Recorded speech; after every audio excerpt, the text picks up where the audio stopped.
بسم الله. هذا القصيد من عبد الله محمد بانقيطة بالحمر.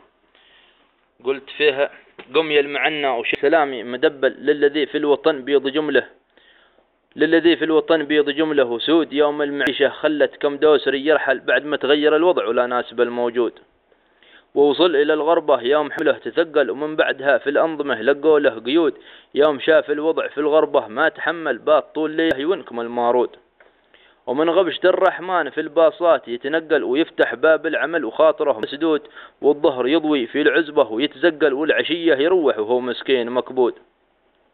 والعشية يروح وهو مسكين مكبود على 15 مسكين يترجل ويجي نهاية الشهر وقدرته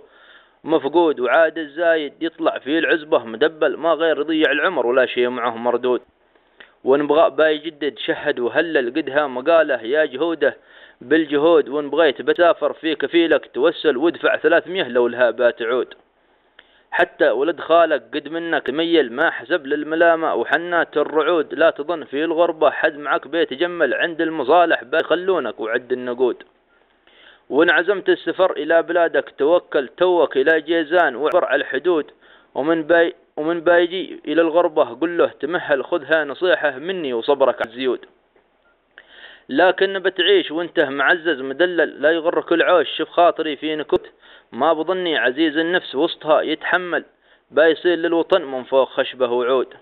وبوقف في خيله عند باصيور وشحبل بات قهوة عندهم وباقبل في صعود، ولو وصل إلى حوفة معاهم باتزمل من حوفة بانشله إلى خليف الباعبود، وبعيش في وسطها لوقوتي مجلجل وباصبر قال ابو محمد على حرها والبرود، بشكي للمولى وهو بناء بيت كفل يا رب عفوك يا بالكرم والجود، وصلوا على المصطفى عد ما دلهم وسبل وصلاه تتغشاه في ركوعي والسجود. هذه القصيدة طبعا